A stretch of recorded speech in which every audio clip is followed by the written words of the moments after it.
storied and revered trophy in sports, and the culmination of what has been a thrilling ride that began on opening night approximately 8 months ago. From Connor McDavid's nightly magic acts to Alex Ovechkin matching and then eclipsing both 800 and Gordie Howe, to an abundance of third period comebacks, to the Boston Bruins' historic run, our regular season was simply remarkable. And then from yet another spectacular first round through the southernmost conference finals we've ever had, our playoffs yet again have proven to be the most entertaining and unpredictable in sports. Congratulations, obviously, to the Eastern Conference champion Florida Panthers. Vinny Viola, Matt Caldwell, Bill Zito, Paul Maurice, and Alexander Barkov, and all of the Panthers players on an amazing run from qualifying for the playoffs on the final days of the regular season to now the Stanley Cup final. Congratulations as well to the Western Conference champion Vegas Golden Knights, Bill Foley, Kerry Bubolz, George McPhee, Kelly McCrimmon, Bruce Cassidy, and Mark Stone, and obviously all of the Vegas players on the franchise's second appearance in a final in just its 6th year of existence. Congratulations also to Warner Brothers Discovery, particularly TNT, which will broadcast its first Stanley Cup final over the next 2 weeks. In fact, we will be seen simultaneously on 3 of their networks, TNT, TBS, and Shrew. Luis Silberwasser, right there, stand up, say hello, is the president of Warner Brothers Discovery Sports, and thank you for all you do, and thank you for being here. And thank you to our Canadian broadcast partners, Sportsnet and TBS Sports, who long ago mastered coverage of the final. Thank you as well to the NHL Network, which is televising and streaming this media veil throughout North America. When you include our international broadcast partners, the 2023 Stanley Cup Final will be televised and or streamed in approximately 250 countries. By every metric, the National Hockey League is stronger than it has ever been, and that's both on and off the ice. This is due first and foremost to the fact that our game, our players, have never been faster, more skillful, more entertaining, or more competitive. And speaking of the players, shout out to Marty Walsh, the recently appointed new executive director of the National Hockey League Players Association. You're already standing, but wave to everybody. It's also due to our record 76 corporate partners and our North American media partners, as mentioned, Rogers, TVI, Disney, ESPN, and Warner Brothers Discovery, Turner, TNT, who make our games and our tentpole events bigger and better and make so many of our initiatives possible. So thank you for that support. And thank you most of all to NHL fans for your passion, your incredible support this season when we set attendance records, post terrific ratings, and we're again reminded that there are no better fans in all of sports. Before we drop the puck and before Deputy Commissioner Bill Daly and I take your questions, a couple of announcements / reminders. As you know, we have another full schedule of events planned for next season, and today we are revealing the official logos for, they should be coming up, the 2023 Tim Hortons Heritage Classic, which will take the Battle of Alberta outdoors when the Edmonton Oilers play host to the Calgary Flames at Commonwealth Stadium on October 29th. The 2023 Discover Winter Classic. Actually, shouldn't that be the 2024 Winter Classic? Because it's January 1st.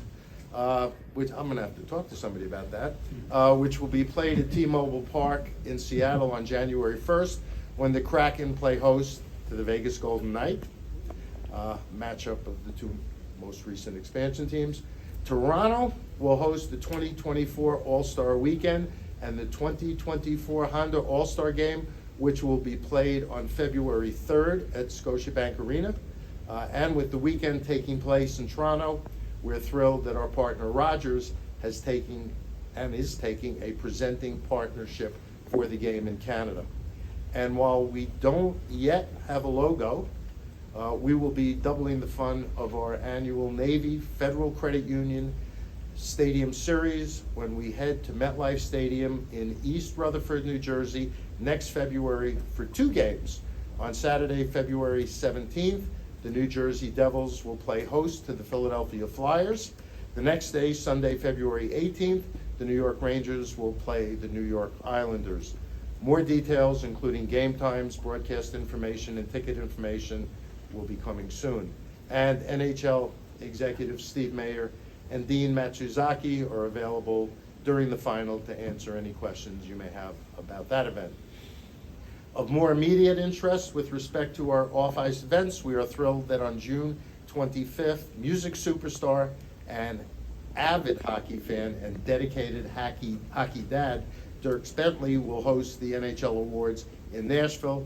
This year, Nashville will be the site for both the awards and the NHL Draft, another of the so-called newer markets taking center stage.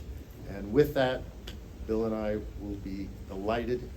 The Arizona Coyotes are going to explore what their other options are in the greater Phoenix area, and we're going to monitor that closely. Our hope is that one of the options that are being explored and considered will come to fruition.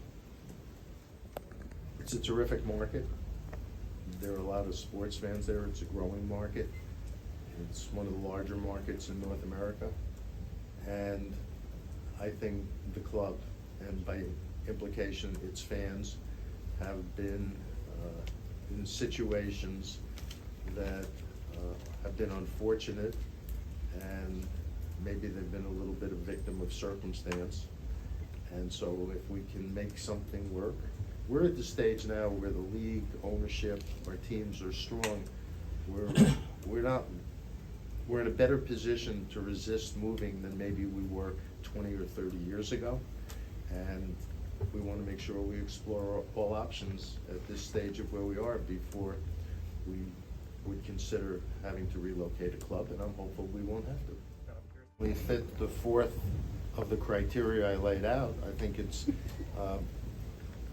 enhanced the visibility of the league, and I think the team has been an extraordinary success on and off the ice. The way this community has embraced the team has been nothing short of phenomenal.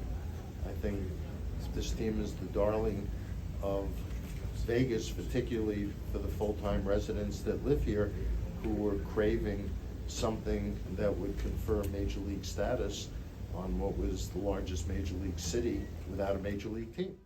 2 things. One, if there were rumors about the team moving 15 years ago, whatever, was completely unfounded. I think Vinny Viola and his family and the people he's brought in have done an extraordinary job of really helping that team establish itself as an important presence in South Florida.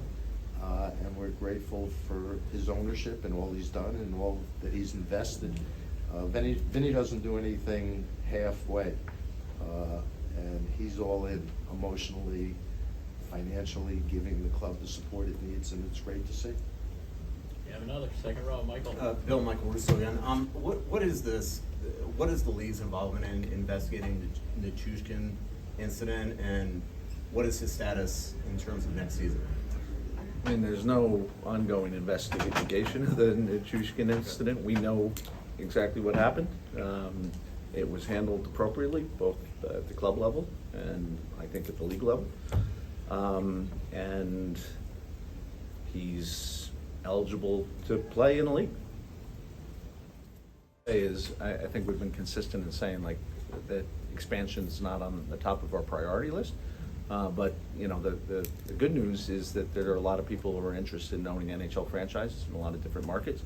I certainly don't think player pool or supply is a concern for us, or a dilution of the product. I think there's a lot of good hockey players due to the efforts of everybody in terms of developing hockey players. So obviously what our owners look at when they look at expansion is, does adding a club add to the value, the overall value of the league? That is their equation. And that's, you know, that's the equation we'll apply going forward.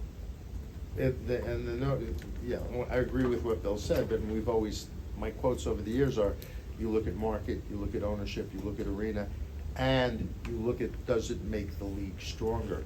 And I think it's fair to say that the last two expansions, Vegas and Seattle, have made the league stronger.